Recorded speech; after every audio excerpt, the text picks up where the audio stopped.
Gold, trusted gold buyers. మీరు తాకట్టు పెట్టిన బంగారాన్ని విడిపించి ఈ రోజు ఉన్న మార్కెట్ ధరకు కొనబడను. నమస్కారం, మీరు చూస్తున్న ఐ డ్రీమ్. నేను మీ కీర్తి. మార్చి 3న కేతుగ్రస్త సంపూర్ణ చంద్రగ్రహణం భారతదేశంలో ఏర్పడబోతుంది. మరి ఏ సమయం నుంచి ఏ సమయంలో ఈ గ్రహణం ఏర్పడుతుంది? కొంతమంది ఏమో 3 గంటల నుంచి స్టార్ట్ అవుతుంది అంటున్నారు.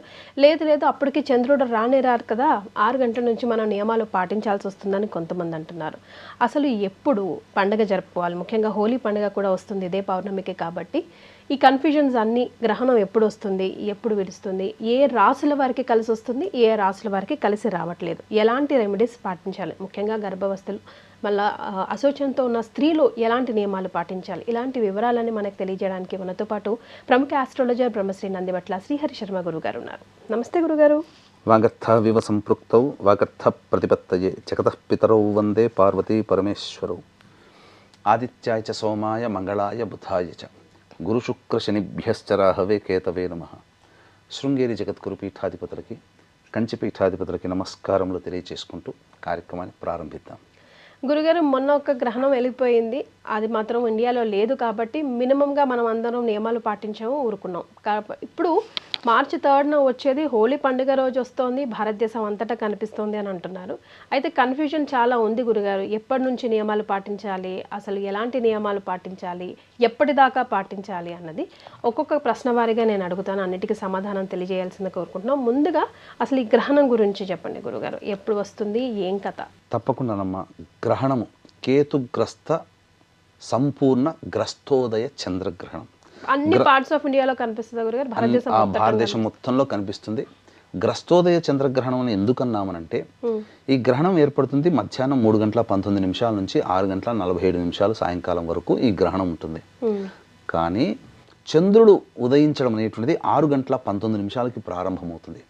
కాబట్టి మనకు ఈ యొక్క సిద్ధాంతకర్తల్లో దృక్సిద్ధాంతకర్తలు సంబంధించినటువంటిది కనిపించే సమయానికే మనం లెక్క తీసుకోవాలి. కాబట్టి 6 గంటల 19 నుంచి 6 గంటల 47 నిమిషాల మధ్య కాలమే మనం పట్టు విడుపు స్నానము కానీ, గ్రహణ పూజలు కానీ, నివారణ పూజలు కానీ, లేదా ఏదైనా ఆరాధన కానీ చేసుకోవాలని ఒక సంబంధించినటువంటి వారి అభిప్రాయం.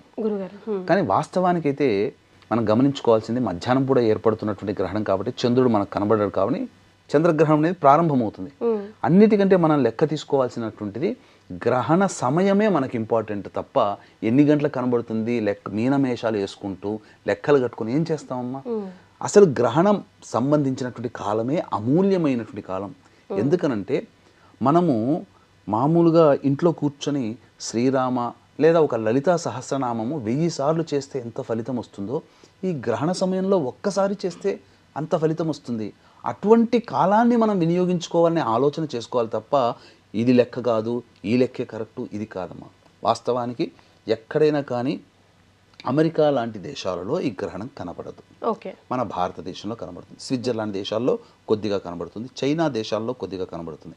కాబట్టి మన వాళ్ళు ఎవరైనా ఆయా దేశాల్లో ఉన్న వాళ్ళైతే వాళ్ళకి ఇది వర్తిస్తుంది. మన భారతదేశంలో ఉన్న వాళ్ళకి అందరికీ కూడా వర్తిస్తుంది.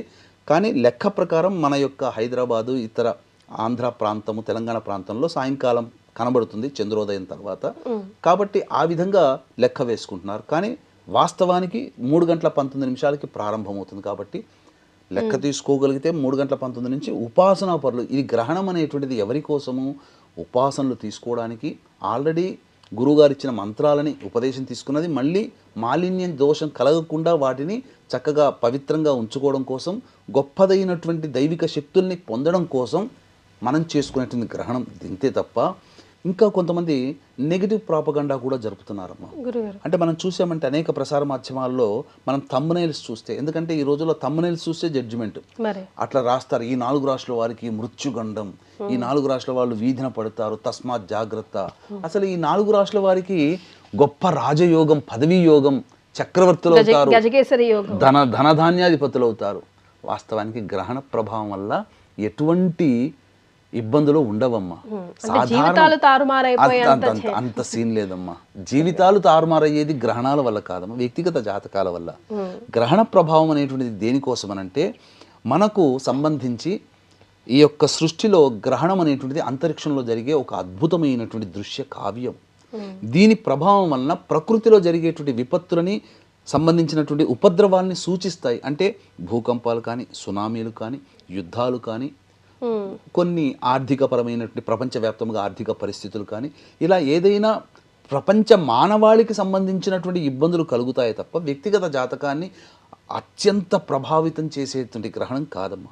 ఇప్పుడు మీరు గమనించుకుంటే మహాభారత యుద్ధం జరిగినప్పుడు ఒకే నెలలో 2 గ్రహణాలు వచ్చాయి. అంటే దీని ప్రభావం ఏంటి? భవిష్యత్తులో ఏదో వినాశనం జరగబోతుంది తగ్గట్టుగానే మహాభారత యుద్ధం జరిగింది. కాబట్టి ప్రతి మనకు గ్రహణాలు ఒకే నెలలో 2 నెలలు వచ్చి ఒకే నెలలో 2 గ్రహణాలు వచ్చాయి. పోయిన సంవత్సరం వచ్చింది. మన భారతదేశం విక్టిమ్ కాదు, మన భారతదేశంలో కనిపించలేదు. కానీ విక్టిమ్ అయింది ఎవరమ్మా? మన భారతదేశం. పెహల్గాం దాడిలో అమాయకులైన 26 మంది ప్రాణాలను పోగొట్టుకున్నాం కదా. కాబట్టి ఈ గ్రహణం అనేటువంటిది ప్రపంచవ్యాప్తంగా కలిగేటువంటి దుస్సంఘటనని సూచిస్తుంది. ఆ విధంగా చూడాలి తప్ప వ్యక్తిగత జాతకానికి ప్రభావితం చేయదు. కాకపోతే ఆ యొక్క ప్రపంచంలో మనం జీవిస్తున్న మానవుడిగా కాబట్టి జరిగేటువంటి నష్టము అంటే ఈ గ్రహణ ప్రభావం వల్ల నష్టాలు కలిగే, ఇబ్బందులు కలిగి, దోషాలు కలిగే రాశుల్లో పుట్టిన వాళ్ళు పేర్లు ఉంటాయి కదా కొన్ని రాశులు.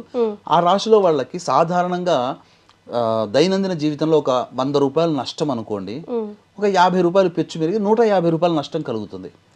లేదు గొప్పగా చక్రవర్తులు అవుతారు, ఆ ధనవంతులు అవుతారు అని అంటారు కదా, 100 రూపాయల లాభం వస్తుంది. ఈ గ్రహణ ప్రభావంలో ఆయా రాశుల వాళ్ళకి కొన్ని పనుల వల్ల 100కి ప్లస్ 50 తోడే 150 రూపాయలు లాభం వస్తుంది. అంతే తప్ప జీవితాలు తారుమారై తలకిందులై పెనమించి పొయ్యిలో కానీ బూరెల బుట్టలో పడేటువంటి ఇవన్నీ జరగవు. కాబట్టి వీక్షించేటువంటి మన ఐ డ్రీమ్ ప్రేక్షకులు కూడా ఇటువంటివి ఇబ్బందులు పెట్టేటివి ఆశల పల్లకిలో ఊరేగింపచేసే గారడి మాటల మాయజాలాన్ని నమ్మకండి. కాకపోతే నష్టం ఉందని చెప్తున్నారు కదమ్మా, ఈ నష్ట నివారణ కూడా జరిపించుకోవచ్చు. ఎందుకనంటే ఈ నష్ట నివారణ జరిపించుకునేటువంటిది ఆయా రాశుల్లో జన్మించిన వాళ్ళకి ఇబ్బంది కలుగుతుంది అన్నప్పుడు ఆ సమయంలో దేవతా ఆరాధనలు, ఇష్టదేవత ఆరాధనలు, గురుగారు ఇచ్చిన మంత్రోపదేశాలు, విష్ణు శివ లలిత సహస్రనామ పారాయణాలు, లేకపోతే కాలభైరవాష్టకం దత్తాష్టకాల పారాయణాలు చేయడం, గురుచరిత్ర పారాయణాలు చేయడం, ఇలాంటివి చేసుకుంటే నష్టం కలిగే రాశుల్లో జన్మించిన వాళ్ళకి నష్టము జరగకుండా 100కి 150 రూపాయలు నష్టం జరిగే బదులు 100కి ఒక 10 రూపాయలు నష్టం కలిగి 110 రూపాయలు తక్కువ నష్టంతో బయటపడతారు. అందుకని దీన్ని దృష్టిలో పెట్టుకుని ఈ యొక్క సింహరాశిలో గ్రహణం ఏర్పడుతుంది పుబ్బా నక్షత్రంలో. కాబట్టి దీన్ని బేస్ చేసుకుని మేష వృషభ కర్కాటక సింహ కన్య ధనుస్సు మకర కుంభరాశుల వారికి కొన్ని ఇబ్బందికర పరిస్థితులు సాధారణంగా కొద్దిగా ఎక్కువగా ఉంటాయి. కాబట్టి మన పీఠం ఆధ్వర్యంలో 4వ తారీఖు రోజున సాయంకాలం 6 గంటలకి ఈ యొక్క ఈ రాశిలో జన్మించిన వాళ్ళకి గ్రహణ దోష నివారణ పూజలు హోమాలు జరిపించి శక్తిపాతం చేసినటువంటి కరుంగలి మాల ఇవ్వడం జరుగుతుంది. 4వ తారీఖు సాయంకాలం 5 గంటల లోపల గోత్రనామాదులు నమోదు చేసుకోవచ్చు. ఇది ఈ అరుదైన అవకాశాన్ని వినియోగించుకోవాలని నేను కూడా మనస్ఫూర్తిగా కోరుకుంటున్నాను. గురుగారు, ఇందాక మీరు మాటల్లో చెప్పినట్టుగా మరి ఈ గ్రహణం వల్ల ఎలాంటి విపత్తులైనా ప్రకృతి విపత్తులైనా వచ్చే అవకాశాలు ఉన్నాయంటారా? కొంత విపత్తులు వచ్చే అవకాశాలు ఉంటాయి. ఇప్పుడు ప్రస్తుతం నడుస్తున్నటువంటి సమాజంలో ప్రపంచవ్యాప్తముగా కొన్ని యుద్ధ మేఘాలు అనేటువంటివి కమ్ముకున్నాయి, ఆల్రెడీ జరుగుతున్నాయి. అంటే ఏంటి? సింహరాశిలో ఏర్పడుతుంది. సింహరాశి అంటే రవి. రవి అంటే ఏంటి? పెత్తనాన్ని చెలాయించేటువంటి గ్రహము, పెద్ద గ్రహము, రాజు లాంటి వాడు.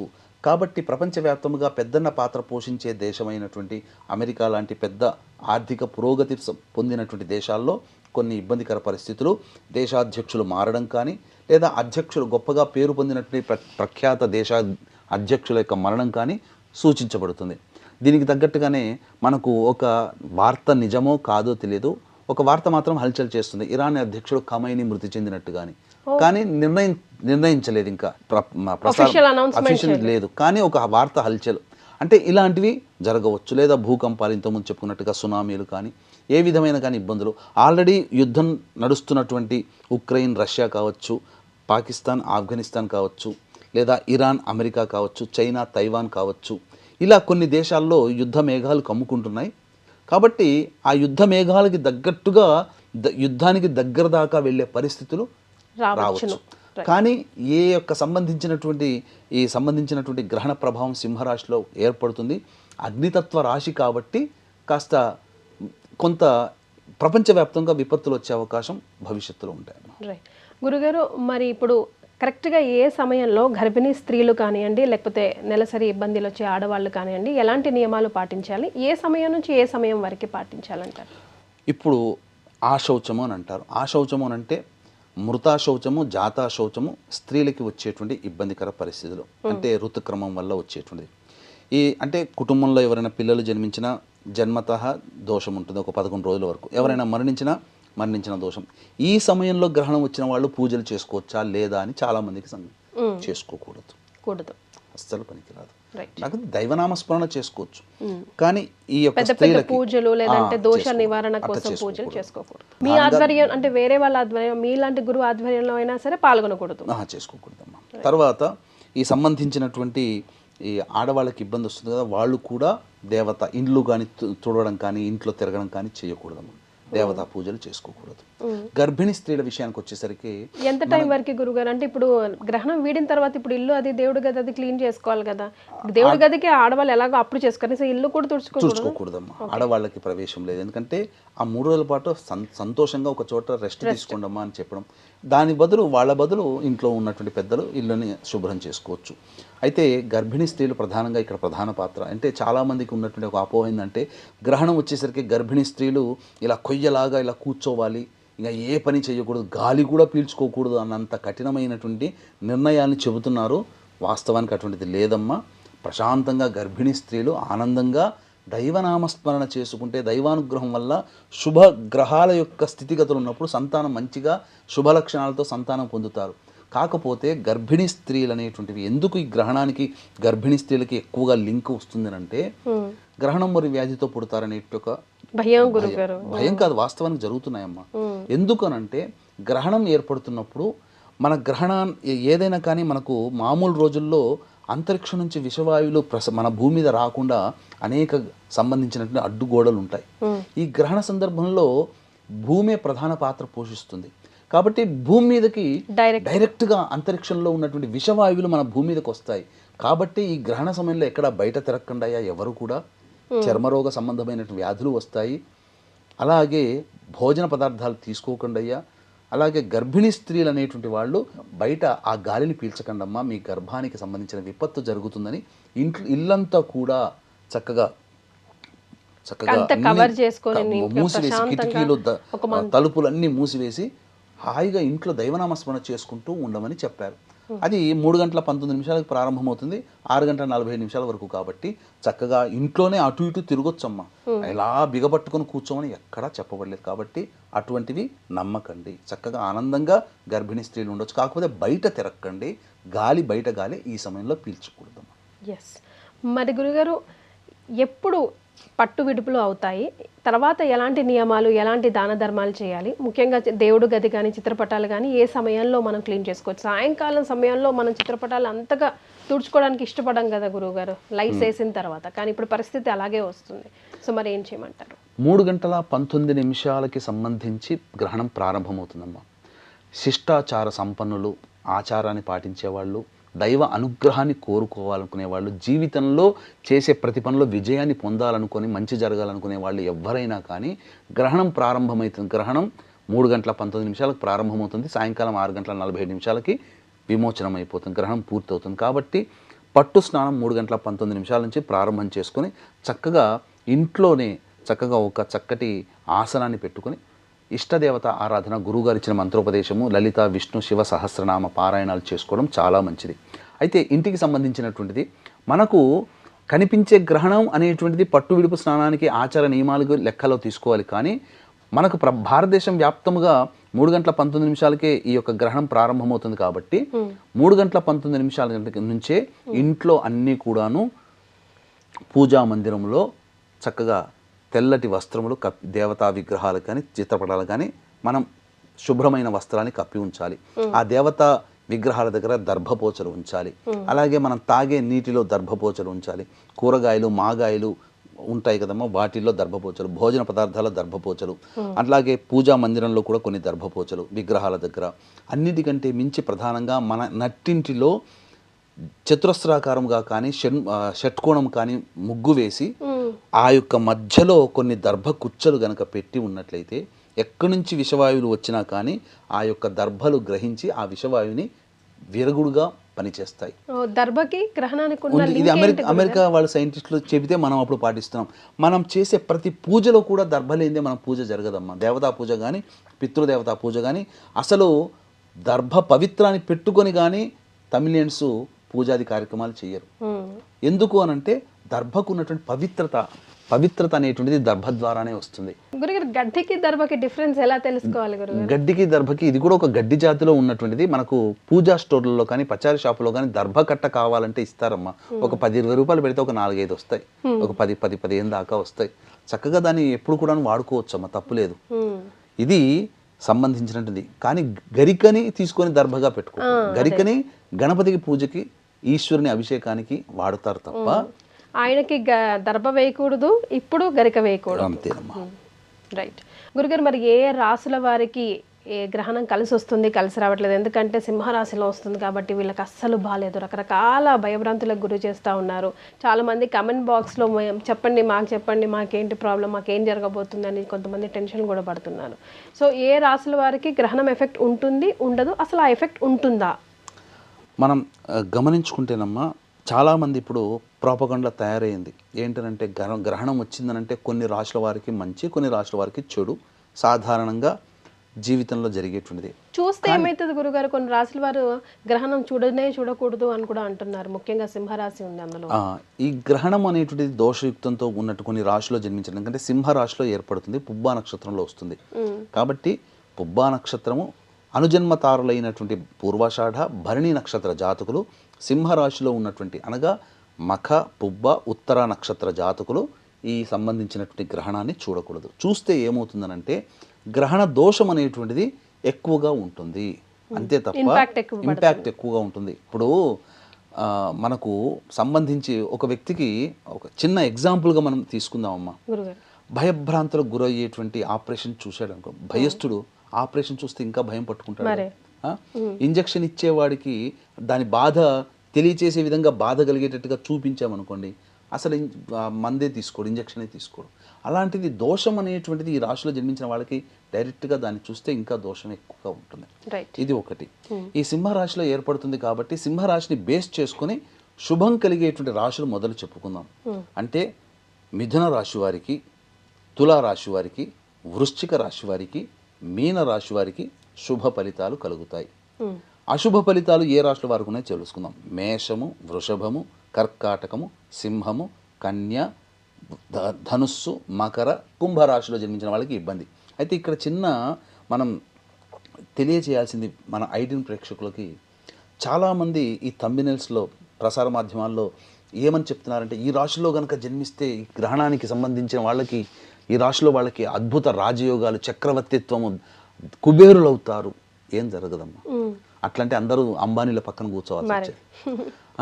ఇంకా మొత్తం మరణగండము, నాశనం అయిపోతారు, ఇక మీకు దిక్కు లేదు, మొక్కు లేదు, అసలు మీ జీవితమే తలకిద్దులు అవుతుంది. అట్లాంటప్పుడు ఇప్పుడు సంబంధించి అంబానీ మకర రాశిలో పుట్టాడమ్మా, మరి ఏమన్నా ఇబ్బంది అవుతుంది ఆయనకి? కుబేరుడే కదా. కాబట్టి ఇవన్నీ తప్పమ్మా. కాకపోతే మంచిగా గొప్పగా ఉండేటువంటి రాశిలో జన్మించిన వాళ్ళకి ఏంటంటే 100 రూపాయలు దైనందిన జీవితంలో లాభం పొందితే ఆ గ్రహణ సందర్భంగా కొన్ని రోజుల్లో పాటు 100కి ప్లస్ ఒక 50 రూపాయలు కలిసి 150 రూపాయల లాభం. నష్టం కలుగుతుంది అన్నటువంటి రాశుల వాళ్ళకి ఏంటంటే ఈ సంబంధించినటువంటి 150 రూపాయలు నష్టపోతారు, 100 రూపాయలు నష్టమయ్యారు, పెద్దగా ఏమవుతుందమ్మా. రైట్ గురుగారు, మరి ఏ రాశుల వారు ఎలాంటి దాన ధర్మాలు చేయాలి గ్రహణానంతరం? ముఖ్యంగా అసలు ఎవరు చేసినా గ్రహణం తర్వాత దానం చాలా మంచిది అంటారు కదా గురుగారు, ఏమేమి దానం చేయాలి? ఇప్పుడు ఎందుకు ఈ రాశుల వారికి ఇంపాక్ట్ కలుగుతుందో తెలియజేస్తాను. ఎందుకంటే ఈ గ్రహణంతో పాటుగా శని, ఏలినాడు శని ప్రభావం కూడా, శని దోషం కూడా కొన్ని రాశులు కలుస్తున్నాయి. ఎందుకంటే మేషరాశి వారికి ఏలినాడు శని ఉంది ఒకటి, తర్వాత కర్కాటక రాశి వారికి యోగ శని, సింహరాశి వారికి అష్టమ శని, కన్యా రాశి వారికి దాంపత్య శని, కుంభరాశి వారికి ఏలినాడు శని, అలాగే ధనుస్సు రాశి వారికి అర్ధాష్టమ శని. ఇప్పుడు ఈ గ్రహణ ప్రభావం వల్ల ఏ రాశుల వారికి ఉంది అని అంటే ఆల్మోస్ట్ ఒక వృషభ రాశికి తప్ప మిగతా రాశులు దోషమున్న రాశులు ఏవైతే చెప్పబడి ఉన్నాయో వృషభ రాశికి, మకర రాశికి తప్ప తక్కినటువంటి రాశులకన్నిటికీ గ్రహణ దోష ప్రభావం ఉంటుంది, ప్లస్ ఏలినాడు శని దోష ప్రభావం కూడా ఉంటుంది. కాబట్టే కాస్త దైవ అనుగ్రహాన్ని పొందే ప్రయత్నం. కాబట్టి ఈ గ్రహణం ఏర్పడుతున్నటువంటి సమయంలో ఇప్పుడు ఏవైతే బాగోలేవని చెప్పి రాశులు ఉన్నాయో వాళ్ళందరూ కూడా చక్కగా ఇంట్లోనైనా కానీ ఇష్టదేవత ఆరాధన అస్సలు మిస్ చేసుకోకండి. చక్కగా ఇంట్లో కూర్చొని జపము, అలాగే పారాయణాలు ఎంత వీలైతే అంత ఆ 3 గంటల 20 నిమిషాల చిల్లర కాలంలో ఎంత వీలైతే అంత చేసుకుంటే ఏదైతే నష్టం ఉందని చెప్పామో ఈ నష్టంతో పాటుగా బోనస్గా శని దోషం కూడా తొలగిపోతుంది. కాలభైరవ అష్టకం చదువుకోవచ్చు, శివ విష్ణు లలితా సహస్రనామ పారాయణం చేసుకోవచ్చు ఈ రాశిలో. లేదు ఏ రాశులు అంటే వృషభము, మేషము, వృషభము, కర్కాటకం, సింహము, కన్య, ధనుస్సు, మకర, కుంభరాశులు వీళ్ళందరూ ఈ విధంగా పాటించుకుంటే మంచిది. దీంతో పాటుగా లేదు అవకాశం ఉంది ఇంకా మనం దోష నివారణ జరుపుకోవాలంటే 4వ తారీఖు రోజున గ్రహణ దోష నివారణ పూజలు మన పీఠం ఆధ్వర్యంలో జరపబడుతున్నాయి. సాయంకాలం 6 గంటల లోపల జరుగుతుంది కాబట్టి 4వ తారీఖు సాయంత్రం 5 గంటల లోపల నమోదు చేసుకోవచ్చు. ఇక ఈ ఏ రాశులకైతే బాగోలేదు అని చెప్పి ఉన్నామో ఆయా రాశుల వాళ్ళు సాయంకాలం వెళ్ళారనుకోండి, ఎందుకంటే మొత్తం దేవాలయాలన్నీ మూసివేస్తారు, వాళ్ళందరూ దేవాలయాన్ని శుభ్రం చేసుకుంటుంటారు బ్రాహ్మణులు. ఆ సమయంలో దానం తీసుకుంటామంటే సాయంత్రం కూడా దానం పనికిరాదు.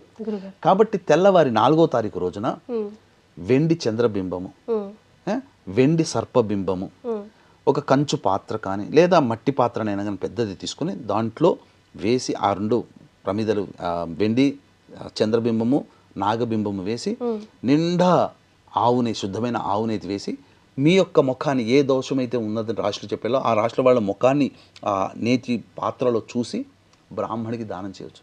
ఈ రోజులో కొంతమంది తీసుకోకపోవచ్చు.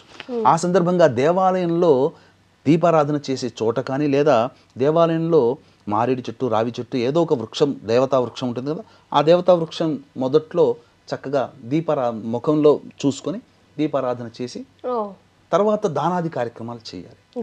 ఏం దానాది కార్యక్రమాలు చేయాలి అని అంటే ప్రధానంగా గ్రస్తోదయ సంపూర్ణ చంద్రగ్రహణం కాబట్టి బియ్యము, ఉలవలు, మినుములు, గోధుమలు ఎవరి శక్తి కొలది బ్రాహ్మణుడికి 1/4 కిలో కానీ 1/2 కిలో కానీ కిలో కానీ కిలో ఎవరి శక్తి కొలది వాళ్ళు ఇవి.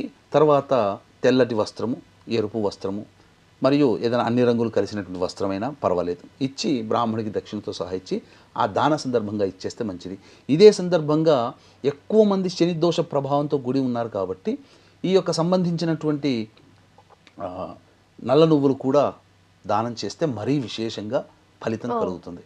వచ్చేసి దానం ఇచ్చేసిన తర్వాత వెనక్కి తిరిగి చూడ ఇంటికి వచ్చి కాళ్ళు చేతులు కడుక్కొని వీలైతే ఇంటికి వచ్చిన తర్వాత శిరస్నానం చేసి చక్కగా దైనందిన జీవిత కార్యక్రమాల్లో పాల్గొనవచ్చు. ఎస్ గురుగారు, అంతా బాగానే ఉంది కానీ మేమంతా ఆఫీస్లో ఉంటాం, మా కెమెరామెన్లు, మా ఎడిటర్లు, మా ఐసీఓలు అందరూ ఆఫీసుకి చుట్టే తిరగాలి, 7 గంటల వరకు బహుశా ఇక్కడే ఉంటాం. మా పరిస్థితి ఏమిటి? పట్టుబిడుపు స్నానాలు మేము చేయలేము. మాతో పాటు ప్రయాణం చేస్తున్న వాళ్ళు కానివ్వండి, పెద్దవాళ్ళు కానివ్వండి, కొంచెం ఇబ్బందులు పడుతున్న వాళ్ళు కానివ్వండి, వ్యాధులతో ఇబ్బంది పడుతున్న వాళ్ళు, వీళ్ళందరూ స్నానాలు చేయలేని వాళ్ళ పరిస్థితి ఏంటి? షార్ట్ కట్ ఏమైనా మా లాంటి వాళ్ళ కోసం ఉందా? తప్పకుండా. అంటే మనకు ధర్మాన్ని పాటించాలి, శాస్త్రాన్ని అనుసరించాలనే కోరిక ఉంటే చాలమ్మా, భగవంతుడు అన్నీ మనకు నెరవేరుస్తాడు. కాకపోతే దీంట్లో అపాయంలో ఉపాయం అని అంటారు. ఇప్పుడు మీరు అన్నారు అందరూ కూడా దాదాపుగా అందరూ ఇంట్లో ఉండరు ఆ సమయానికి, హాలిడే కాదు ఆ రోజు. పైగా గమనించుకుంటే అందరూ వ్యాపారస్తులు ఉంటారు, మీరు అన్నట్టుగా రోడ్డు మీద ఉండే వాళ్ళు ఉంటారు, పని మీద బయటికి వెళ్ళే వాళ్ళు ఉంటారు, ఆ సమయంలో ఉద్యోగాలు చేసుకునే వాళ్ళు ఉంటారు. వీళ్ళందరికీ ఒక ఏంటంటే చెప్పబడినటువంటిది మనస్ఫూర్తిగా నేను పాటించాలనేటువంటి ఒక ఆలోచన, నమ్మకము. వీటితో పాటుగా ఈ యొక్క 3 గంటల 19 నిమిషాలకి ప్రారంభమవుతుంది కదమ్మా గ్రహణం పట్టు అని, పట్టు స్నానం ఆచరించాలనే భావనతోనే ఉండి శుద్ధమైన జలాన్ని నీటిలో తీసుకొని చల్లుకొని గాయత్రి మంత్రాన్ని 3 సార్లు చల్లుకొని పుండరీకాక్ష పుండరీకాక్ష పుండరీకాక్ష అని 3 సార్లు మొత్తం మన శిరస్సున చల్లుకుంటే స్నానం ఆచరించిన ఫలితం. మళ్ళీ విడుపు సమయంలో కూడా మళ్ళీ నీళ్లు తీసుకొని శుద్ధమైన జలాన్ని తీసుకొని ఎక్కడ ఉన్న హాస్పిటల్లో ఉన్న, బస్ స్టాండ్లో ఉన్న, రైల్వే స్టేషన్లో ఉన్న, ఎయిర్పోర్ట్లో ఉన్న, బిజినెస్ సెంటర్ దగ్గర ఉన్న, రోడ్డు మీద ఉన్న, ఆఫీస్లో ఉన్న నీరైతే దొరుకుతుంది కదా, మంచి ఒక చిన్న 2 వాటర్ బాటిల్, ఒక వాటర్ బాటిల్ 5 రూపాయలు పెడితే ఒక వాటర్ బాటిల్ వస్తుంది చిన్నది, చాలు. కొద్దిగా జలుపుకొని ఉండి ఆ 3 గంటల 19 నిమిషాలకి నేను చక్కగా స్నానం ఆచరిస్తున్నట్టుగానే భావన చేసుకుంటూ చేసుకోవాలి, చల్లుకోవాలి. తర్వాత ఆ 3 గంటల 19 నుంచి 6 గంటల 40 నిమిషాలు ఎప్పుడు ఎక్కడ ఎప్పుడైనా సమయం దొరికింది అని అంటే ఇష్టదేవత నామస్మరణం, అమ్మవారిదో అయ్యవారిదో ఎవరిదో ఒకరిది, వాళ్ళు ఎవరి దేవుని పూజిస్తే ఒక మంత్రం చెప్పండి గురువుగారు. పట్టు విడుపు అయ్యే వరకు ఇలా ఈశ్వరుని ఇష్టపడేవాళ్ళు శివాయ నమః, నారాయణుని ఇష్టపడేవాళ్ళు నారాయణాయ నమః, అమ్మవారిని ఇష్టపడేవాళ్ళు శ్రీమాత్రే నమః చాలు.